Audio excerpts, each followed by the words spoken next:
environment in secondary school. My name is Gantia, Senior Lecturer at Master Mongolian National University.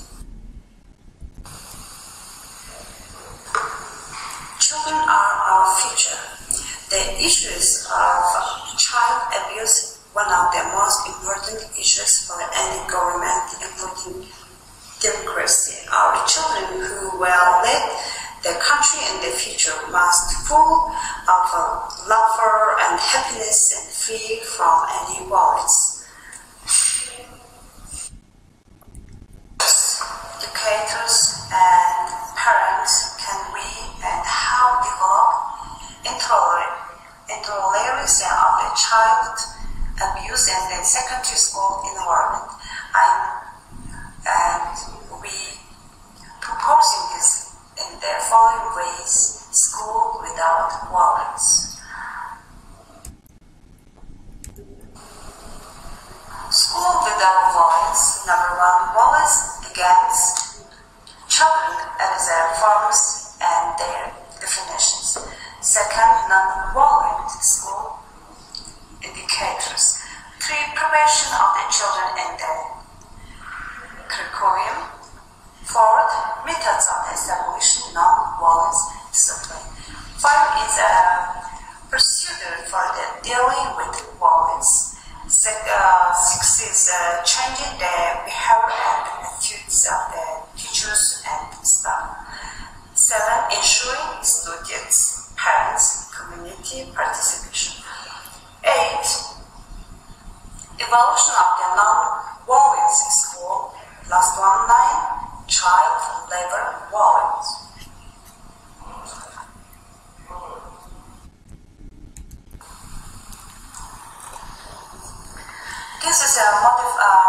This module is first and foremost about developing teachers and educators' knowledge and understanding of child abuse, how to recognize it and what to do in the event of violence.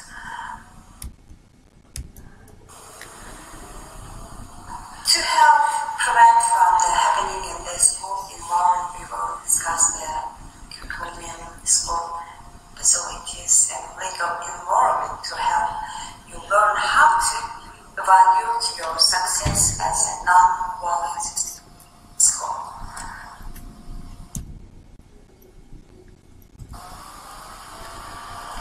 One, violence against children as a form and their definitions. Violence against children can be divided into 4 types depending on the nature of the act and the consequences. Violence against children includes social, emotional, and physical harms, acceptance of the violence, early sexual intercourse, physical distresses, and memory loss, disordered hallucinations, aggressive behavior, and lung, heart, and liver disease, sexual transmitted disease, and miscarriages. When you think that your students may have been abused, the teacher should observe the physical and the social and symptoms, and then talk to the children clearly. Then, however, it should be noted that some of the symptoms are non-violent.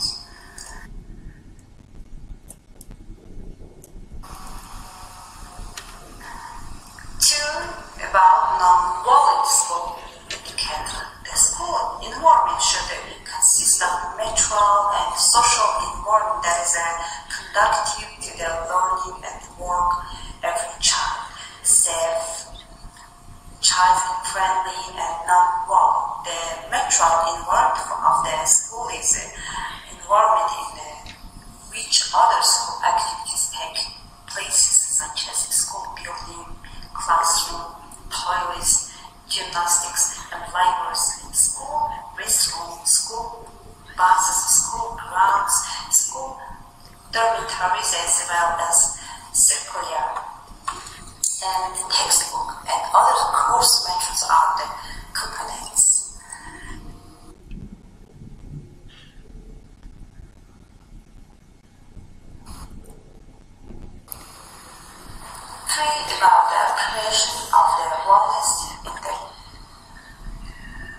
one's own behavior to responsibility once the action respected oneself and other are to control and develop students' behavior. The process of establishing positive discipline is as follows.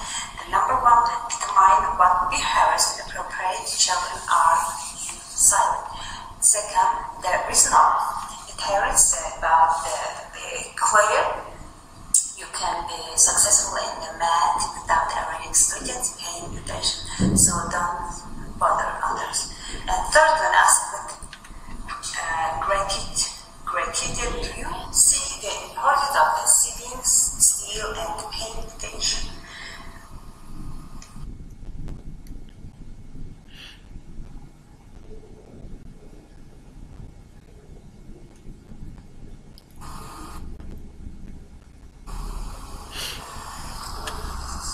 About final procedures for dealing with wallets, the following measures should be taken in the event of wallets. Talk to you soon. A child who has been abused and ashamed to talk anyone. A child who has been abused and ashamed to talk anyone about wallets and afraid of letting anyone know. If you see the scenes of wallets, have a one-on-one interview and try to help them. During the interview, the tone of speech should be non-critical and caring, and you should not impass wallets. Instead, try to talk to what is bothering and the students at home, at school, and anywhere else.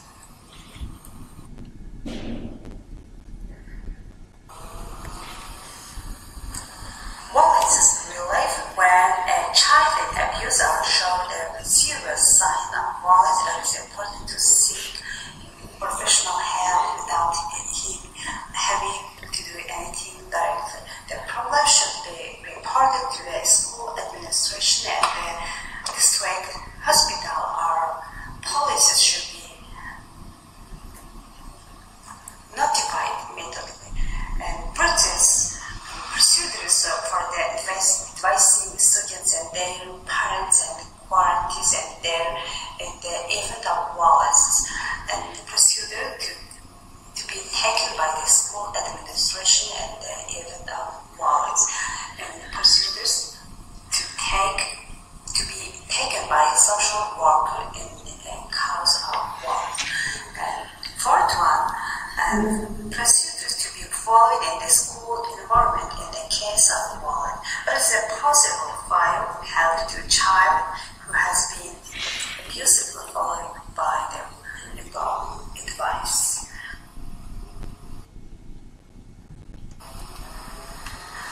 Six, about changing the behavior of the teachers and staff.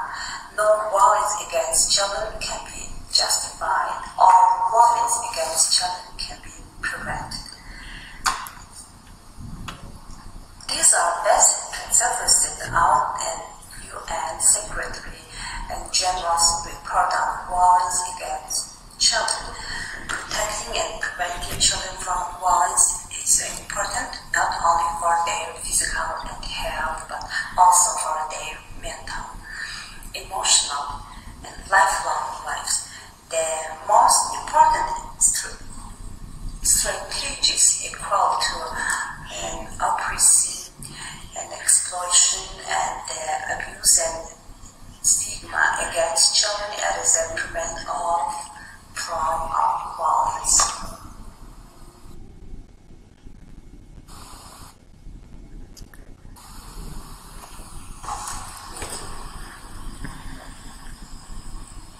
Seven is ensuring the involvement of the students, parents, and the community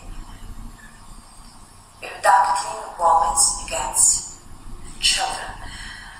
Let's reduce violence against children, family involvement in that. Reducing violence against children allows families to recover emotionally, physically, and then emotionally.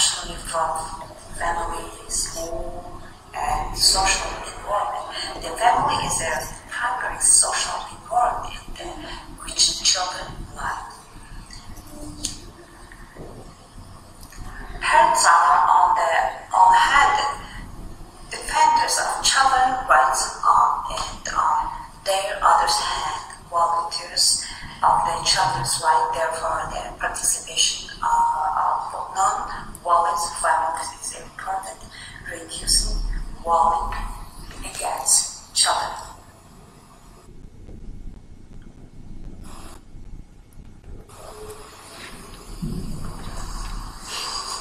About evolution of non-violent school. There are a number of methods and techniques for conducting a right analysis of violence in school environment, and we would like to highlight the child self-assessment questionnaire estimated human rights temperature in our school. There is a questionnaire that allows each student to determine an implementation of the human rights in their school based on the provisions of the Universal Declaration of the Human Rights. This approach will make an important contribution to the evolution and development of non-violent school by encouraging students to work as a class and as a team to develop an action plan for development of child-friendly school based on their defined human rights temperature.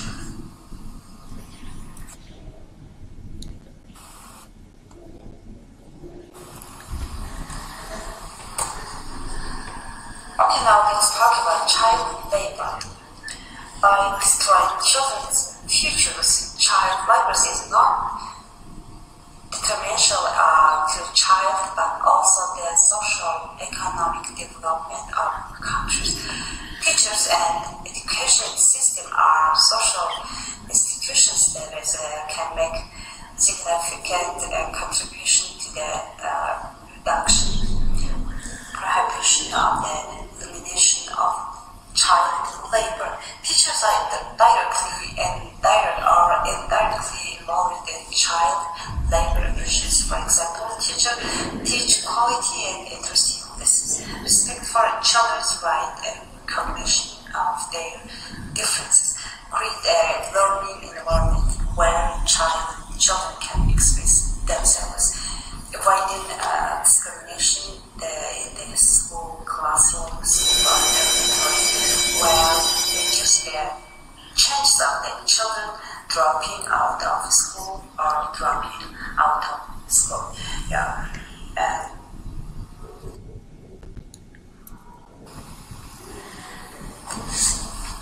And teachers, by studying by a chapter, let's talk about child labor in the 9th chapter of the Model for Children School Without Violence, understanding why you should talk about child labor, get information into the children relations.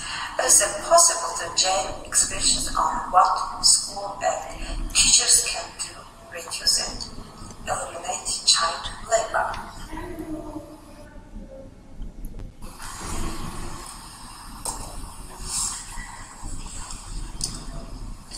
By analyzing implementation of the Mongolian conflicts of workplace prohibited from employing minors, it is possible understanding the importance of child labor regulations and develop research skills.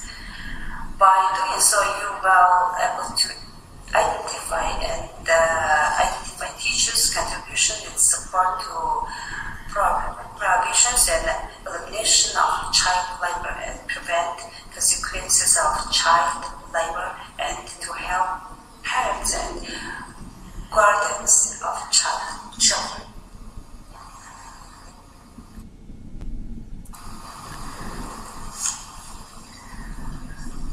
It is time to concluding remarks. This child-based assessment methodology or a model is designed to help teachers, school, social worker create a child-friendly, non-violent, and bright, safe, and warm school environment in that school environment with the participant activities and knowledge. I hope it helps them little bit.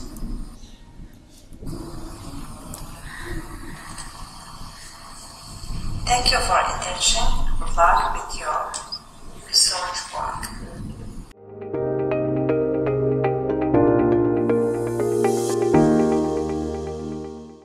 Hi everyone, my name is Karina Arias, and today I am presenting the paper Bonding and Bridging, explaining intermunicipal network formation in response to COVID-19.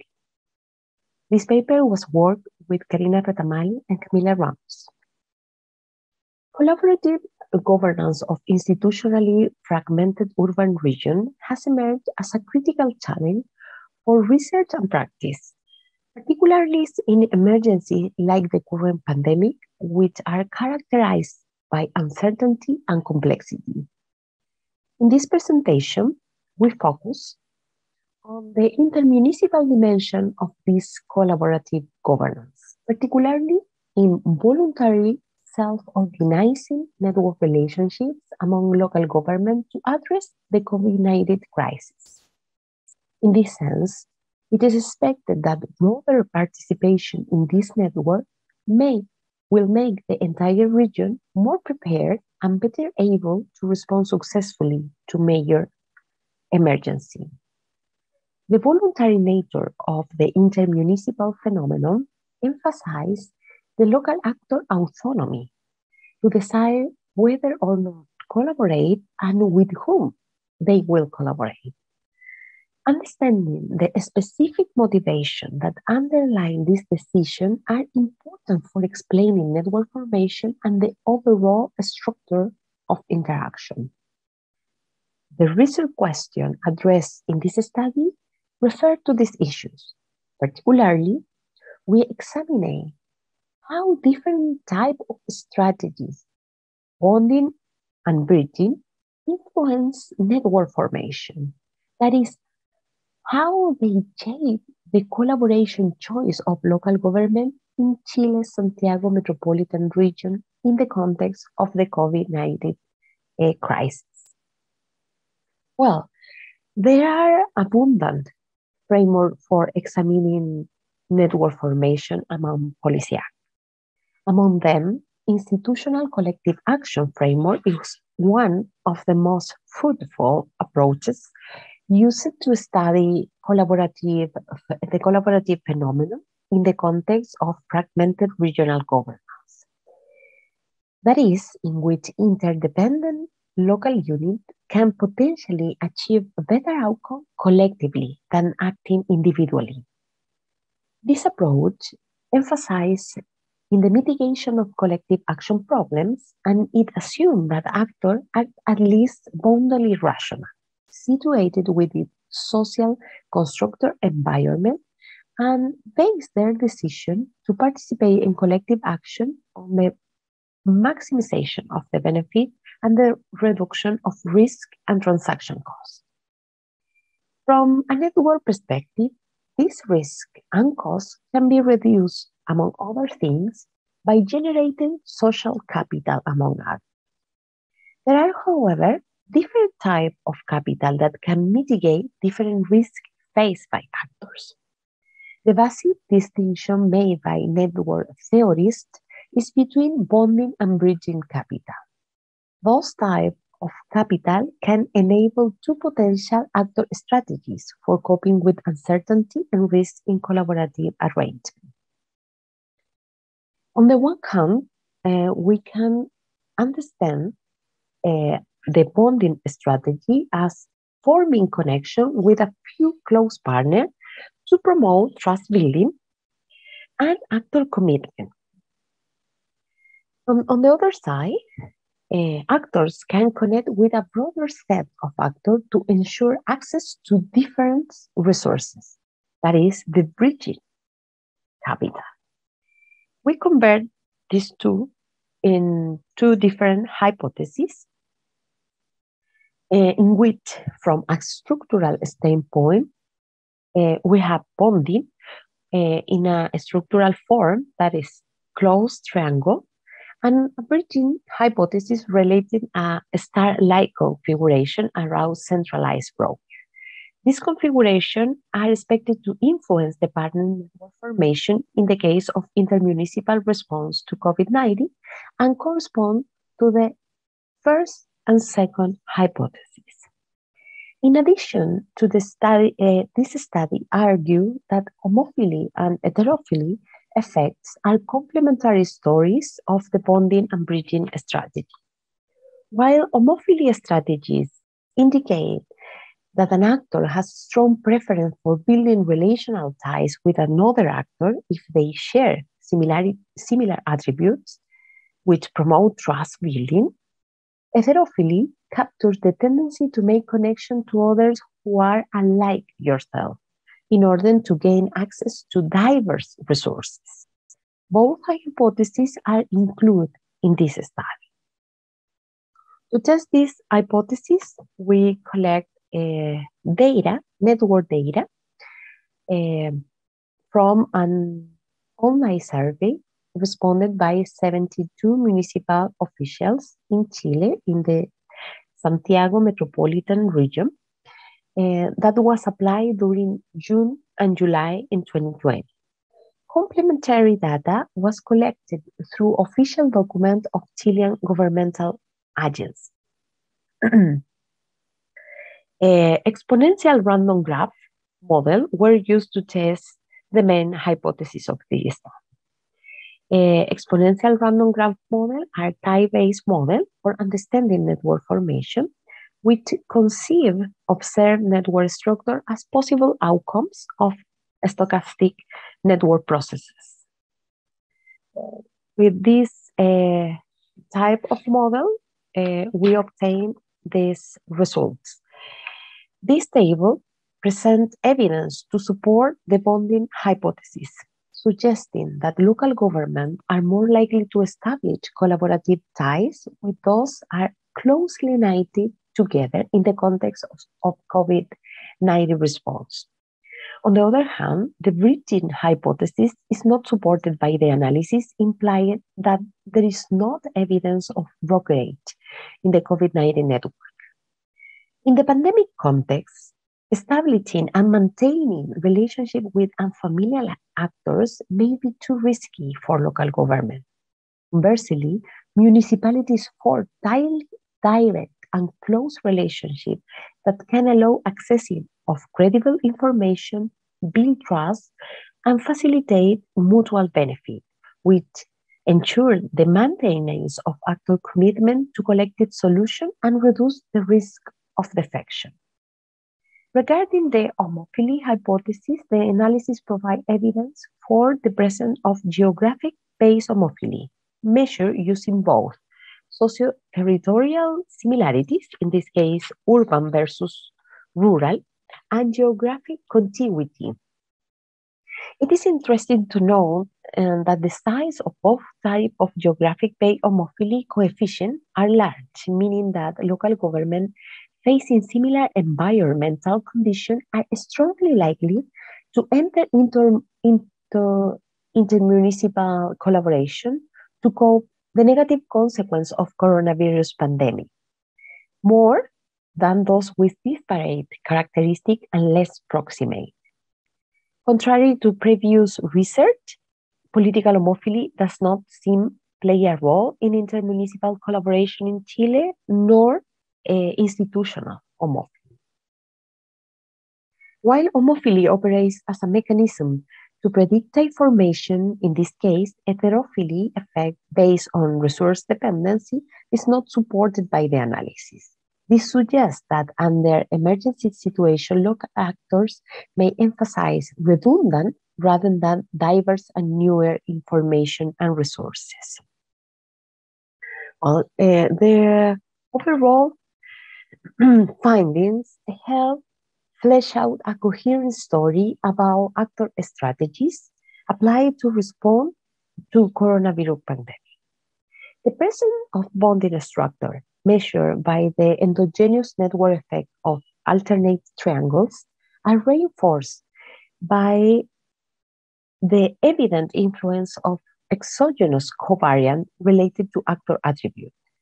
This makes sense since in an emergency context when uncertainty and urgency pressure for rapid response, actor strategically will resort to trustworthy partner, forming ties that are transitive, homophilous, and based on this idea of previous relationships. By creating a clustered community of high-trust cooperators, actors can reduce the cost and risk of collaboration, particularly those related to inaction, miscommunication, and defective behavior. Consistently, there is not evidence to sustain the bridging argument, neither in terms of the endogenous covariant, this star-like configuration, nor in the exogenous covariant related to heterophilia. That may imply that under hazard scenarios, local actors could prefer to avoid collaboration risks associated with unfamiliar partners. Taking all of this into account, the finding underscore that voting relationships are a critical social infrastructure that can facilitate the emergence of a regional disaster management. Thank you very much to take attention to this presentation.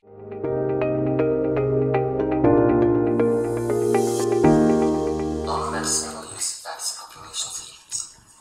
Public Administration and Humanities Department teacher in Mukbas.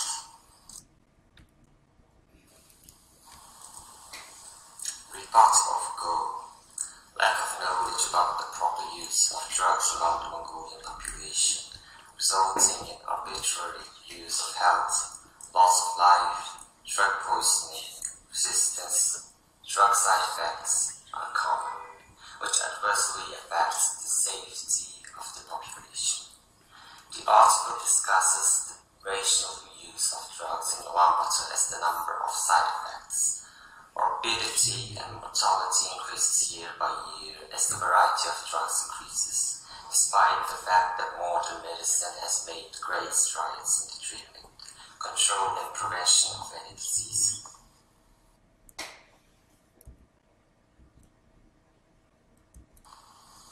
Understanding about the medicine. A drug is a drug that is intended for the treatment, diagnosis, and prevention of any disease. The effectiveness of which has been fully proven by research, and which is packaged in modern dosage forms. If people can consume as much as food they want, the main difference is that the drug is used in the dosage prescribed for a particular disease, and at a time recommended by your doctor.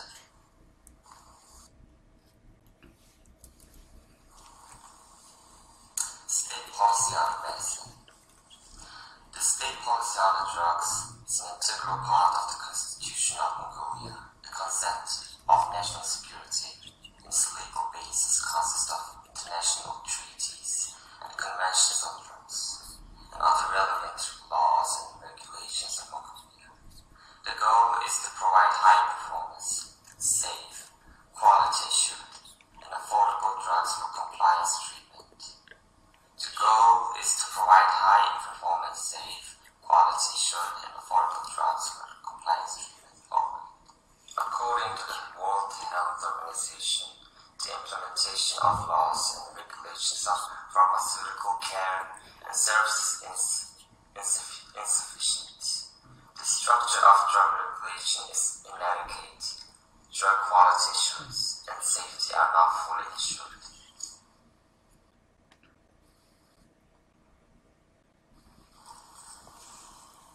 Implementation and reality. According to the World Health Organization, the implementation of laws and regulations on pharmaceutical care and services is insufficient. The structure of drug regulation is inadequate. Drug quality assurance and safety are not fully ensured. Drug prices are 3 to 5 times higher than in other countries. The regulations of procurement of medicines and medical devices, insufficient control and budget, impatience, import drugs, and equipment. Lack of human resources for pharmacists, lack of knowledge and proper use of drugs by the population, inappropriate use of drugs without prescription, unethical and unrealistic, and profit-making activities. It is also observed in the drug use of local residents. Medicine use.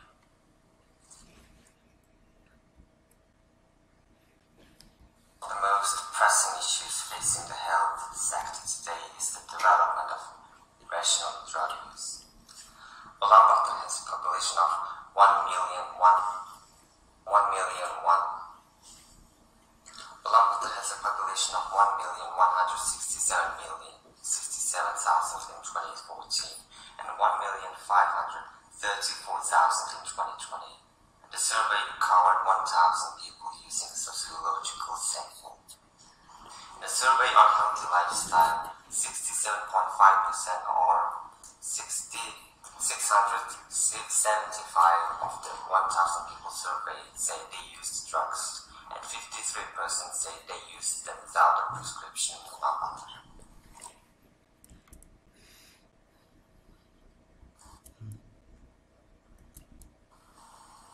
Distortion of medicine information. The pie chart shows the factor of using the drug among the population. 42% says when you are under pressure, 33% says always, and 14% is when sick, 11% is never.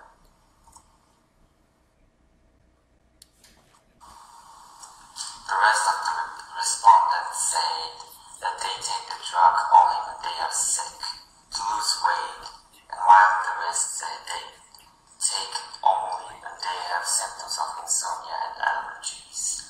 In 2018, 2,128 pharmacies were operating in the nationwide, of which 924 were operating in rural areas and 1,204 in the capital city. 325 in the capital city and 510 in rural areas. Citizens were provided with discounted medicine from the health insurance fund. The most important source is the pharmacists, which is 61.2% donation. The internet, books, and the magazine account for 13.4%, which is a small number.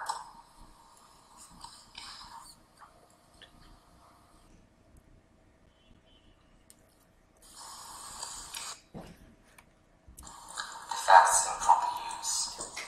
It is necessary to develop the use of drugs that meets the health needs of consumers, reduce inappropriate use, develop the practice of prescribing the prescription drugs, especially antibiotics, gradually introducing an electronic system for prescribing and dispensing drugs, and use barcodes for drug control. It does not meet the requirements of quote and unquote MNS 5376 2040 standard for prescription forms and prescriptions. Thus, in the survey of 15,210 prescriptions of drugs that didn't meet the standard received at the pharmacy, 60% did not fully describe the method of drug use. 46% wrote the dosage incorrectly. 48% wrote the prescription of non-standard forms. Patient cards and paper. 44% did not prescribe drugs under international names. 30% did not write the name of the hospital or doctor. And 24% did not write the patient's name or age. On drug control. Very good and good. 12.9% have positive attitudes. The remaining 87.1% have negative attitude. Therefore, our country needs to intensify its drug control activities and reform in public.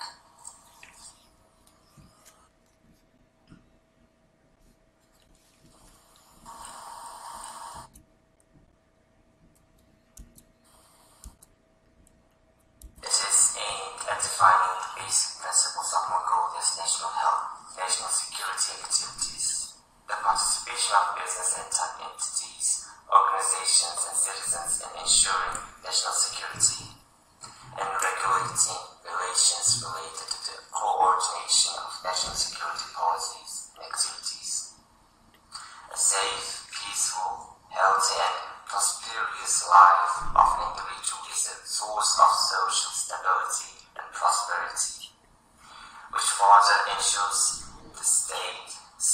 national security.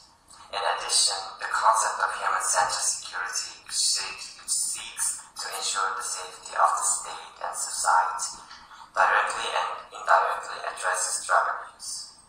Arbitrarily taking too many drugs at once, not following prescriptions and pharmacists' instructions can ultimately have negative impact on national security.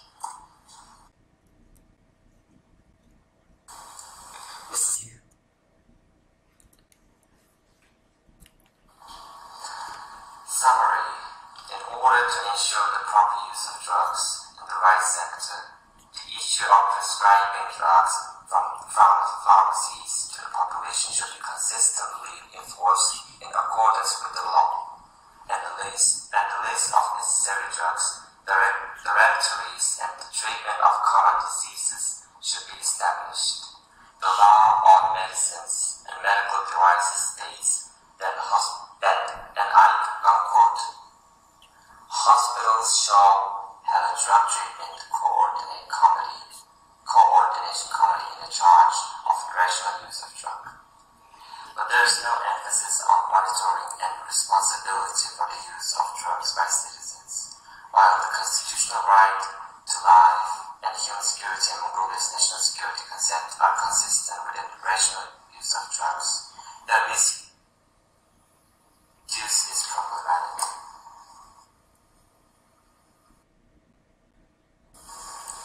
Although Mongolia is involved in all aspects of drug production, trade, and consumption in accordance with the law on medicines and medical devices, the national drug policy, and a number of related legal acts, the main problem is the silent epidemic of drug abuse. It is important to direct all kinds of information, training, and advocacy activities both in urban and rural areas to change the misconduct that risks disrupting drug use. It is essential that the last prescription policy be revived immediately and consistently implemented. In this way, the rational use of drugs will be established and the basis for the existence of a healthy nation will be formed, where national security will be preserved.